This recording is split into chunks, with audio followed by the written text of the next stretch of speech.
Bonjour à tous, désolé Babou, c'est Durex, la team, nouvelle vidéo critique. Donc comme je vous l'avais promis, la double critique sur les Gardiens de la Galaxie et Spider-Man Across the Spider-Verse. Je sais pas par lequel je vais commencer. Je vais faire dans l'ordre de visionnage, donc du coup j'ai commencé par Spider-Man. Alors, euh, avec ce que je voyais sur Twitter, je m'attendais à deux masterclass et au final, je vous cache pas ma grande déception sur ces deux films. Donc déjà, je vais commencer par vous le dire tout de suite. Il y aura beaucoup de spoilers. Je vais vraiment spoiler quand j'en aurai besoin. Donc voilà, si vous n'avez pas vu les films, partez, mais restez quand même. Putain, j'ai un épi de fou. Ouais, c'est bon.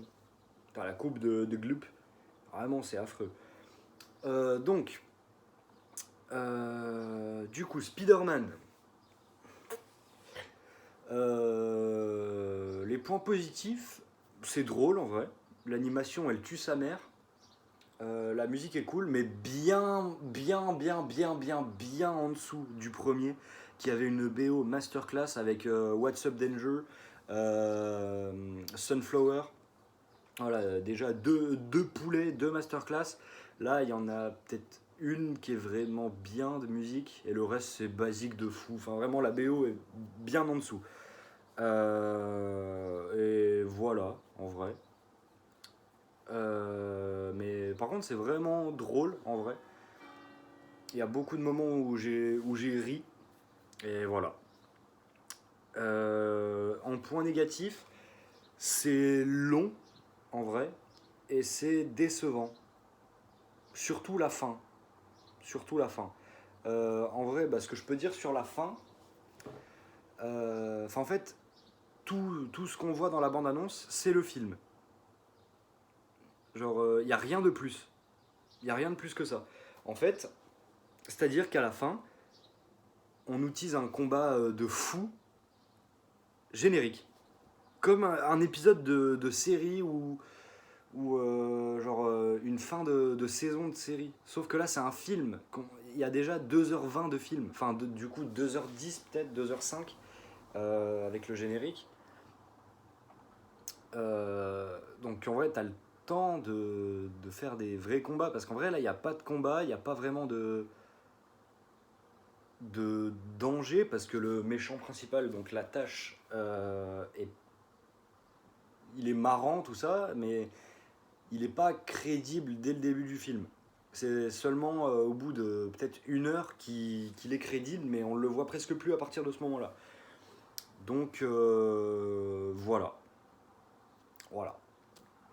Mais en vrai, le film était cool, mais vas-y, c'est. Heureusement, c'est en tarif réduit le lundi. Heureusement, parce que sinon, en vrai, ça m'aurait bien plus fait chier. Donc voilà. En vrai, je pense que j'ai fini pour Across the Spider-Verse. Voilà, c'est décevant et surtout la fin. Parce que vraiment, la fin, je commençais à être comme un fou en mode What the fuck, mais waouh. Ça va péter dans tous les sens. Et non, to be continued. C'est ça qu'il y avait écrit sur l'écran. C'était fini. Ils ont lancé le générique, j'ai regardé mon pote, j'ai dit mais comment ça. Même lui, il me regardait, il était comme ça. Il bavait même, il bavait tellement c'était terrible. Donc voilà. Du coup, si vous allez voir Spider-Man, sachez qu'il n'y a pas de fin. Et il n'y a pas de vrai combat. Enfin, il n'y a pas de gros combat de fou, en vrai. Euh, c'est tout, en vrai. Du coup, je vais pouvoir passer au Gardien de la Galaxie. Ce qui est, pour moi, c'était la plus grosse déception de mon année. Alors que j'ai déjà vu quoi comme film? J'ai vu Scream, Creed, et les deux là, du coup. En vrai, sur les quatre que je suis allé voir au cinéma, je pense que c'est ma plus grosse déception. Parce qu'en vrai, Creed, c'était de la grosse merde, mais j'ai pas été spécialement déçu parce que je m'attendais pas non plus à voir le film de l'année. Sachant que j'avais bien aimé, mais sans plus, les deux premiers.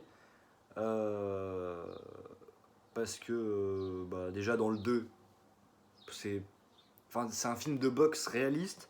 Et au final, Michael B. Jordan, il affronte un mec qui est dans une autre catégorie normalement. Il fait 2 têtes de plus que lui, il est 100 fois plus stock, il doit peser 20 kilos de plus au moins, c'est pas la même catégorie. Donc voilà, j'y connais rien en boxe ou en sport de combat, mais ce n'est pas la même catégorie. Je sais qu'il y a des catégories par rapport au poids, à la taille, tout ça. Ce n'est pas la même. Hey, 2018. Mais voilà. Donc, du coup, je retourne sur les gardiens. Quelle déception pour une fin de trilogie et la fin des personnages. Alors, au niveau des points positifs, les émotions, c'est waouh. Les flashbacks avec Rocket, qu'est-ce que c'est bien écrit. Qu'est-ce que j'ai chialé aussi. Oh là là, j'avais les larmes aux yeux à chaque flashback quasiment. Vraiment, waouh. Notamment le dernier flashback, il était terrible pour moi. Il était vraiment horrible. Et le moment où il revoit ses potes, après, pas dans un flashback, mais dans un rêve, là j'ai pleuré en vrai. Là j'ai pleuré. Sans vouloir du coup spoiler. Hein. Là j'essaye juste de pas spoiler. Parce que là je vais spoil juste après, parce que sinon personne ne pourra regarder la vidéo et ce serait chiant. Enfin en vrai non, Les Gardiens c'est sorti il y a un mois, donc en vrai voilà. Donc du coup la musique qui est cool, les effets spéciaux, ça va le chat. Vraiment arrête de trembler. Tu trembles, tu as peur. Sorry. Donc du coup les émotions, la musique, les effets spéciaux et l'écriture des personnages. En point négatif, qu'est-ce qu'il y a? Bah l'humour. L'humour n'est pas bon. J'ai rigolé 2 fois. Et même la salle, hein, au début, enfin il y a un moment j'ai un peu soufflé du nez, j'ai entendu personne faire ça. Je me suis dit mais attends, mais la salle est aigrie ou... elle est aigrie ou... Et au final non, c'est juste que le film n'est pas drôle. Donc voilà. Enfin en très grande partie le film n'est pas drôle. Et du coup on nous promet vraiment une fin de fou pour ce film. Genre, on apprend que Dave Bautista ne reviendra pas dans le rôle de Drax, Zoé Saldana dans le rôle de Gamora, probablement les autres aussi. Et au final, là je spoil, hein. Là maintenant je spoil. Personne n'est mort dans ce film. Personne n'est mort. Donc c'est une fin de trilogie, c'est la dernière fois qu'on est censé voir les personnages. Au final non, parce que dans la deuxième scène post-générique, c'est sur Star-Lord.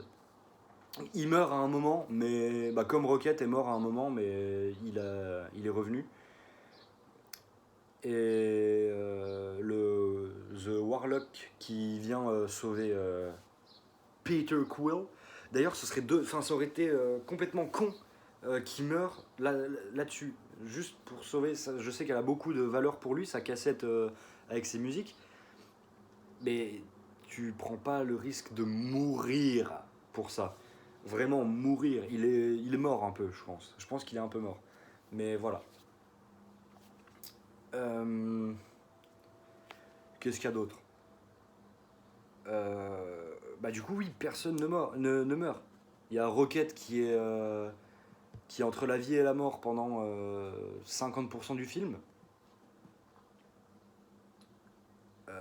Voilà. Le méchant n'est pas convaincant, en vrai, il n'est pas convaincant. Au début, je me suis dit waouh. Au final, ils l'ont défoncé assez rapidement. Mais après, on ne le voit pas mourir. Donc peut-être qu'il va revenir, mais ce serait con, en vrai. Enfin, il n'est pas convaincant en tant que méchant. Genre, tu vois, on le sent pas dangereux pour Star-Lord, Drax, Mantis, Gamora, Nebula et Groot. On le sent pas dangereux par rapport à eux. Mais par contre, dans les flashbacks, tout ça, il est dangereux pour comment dire, euh, les cobayes. Il est dangereux pour les cobayes. Parce que c'est un manipulateur, c'est une pourriture, mais c'est pas un bon méchant, en vrai. Enfin, c'est un... Putain, je sais pas comment dire, parce que... En fait, il est pas assez puissant et crédible pour être le méchant principal du film, mais on arrive quand même à le détester pour ce qu'il a fait. Mais il est pas assez puissant, genre, tu vois, tu vois le face-à-face, tu te dis... alors, soit c'est en accord avec le reste et il va se faire déchirer, soit il est... Enfin, soit c'est... Il nous a pas tout montré et d'un coup il va devenir surpuissant. Au final, non. Voilà, il tue des randoms ou des... Il a fait sauter une planète quand même, mais c'était sa planète. Enfin, c'est lui qui a fait cette planète de toutes pièces. Donc voilà, il a vidé toute la population en la faisant péter. Donc voilà. Mais du coup, le film a de gros défauts. C'est le moins bon de la trilogie, il n'y a aucun doute là-dessus. Mais je pense quand même que ça n'empêche pas ce film de faire des Gardiens de la Galaxie la meilleure trilogie du MCU. Voilà, Captain America, en vrai, j'en ai vu aucun. Mais je pense quand même que c'est en dessous. Parce qu'en termes de qualité, les Gardiens de la Galaxie 1 et 2, c'est quand même quelque chose. C'est une dinguerie. Moi, in my book, comme on dit sur Twitter, c'est mon top 2, en vrai. Avec du recul, ça passe devant Endgame et Infinity War. Donc en vrai, c'est vraiment mon top 2. Et je pensais que les Gardiens de la Galaxie 3 allaient passer dans le top 3. Et wesh, Belzébuth, t'arrêtes de bouger quand tu dors, non? Enfoiré. Au final, bah, du coup, c'est pas du tout dans mon top 3. Je pense que c'est peut-être top 10. Ouais, c'est sans doute top 10, mais c'est pas. Genre, tu vois, ça doit être 8, 9 ou 10, quoi. Peut-être même en dessous. C'est peut-être même en dessous. Donc, voilà. En vrai, je pense que j'ai fini.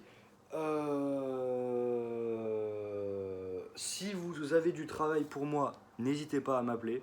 Voilà, je suis en recherche de travail. Le... À la prochaine, je sais pas ce que ce sera la prochaine vidéo. C'était censé être la FAQ, mais vu que vous êtes des pauvres enfoirés, sorry, vous ne posez aucune question. Hein, il y en a un, il a commenté les 2 vidéos où j'ai dit vous pouvez poser des questions. Il a jamais posé de questions. Je sais plus, je crois. Non, je sais plus c'est quoi son pseudo. J'aurais dû le noter. Mais vraiment, posez des questions. Et arrêtez de me demander si j'ai les crampés, je les ai. Donc arrêtez.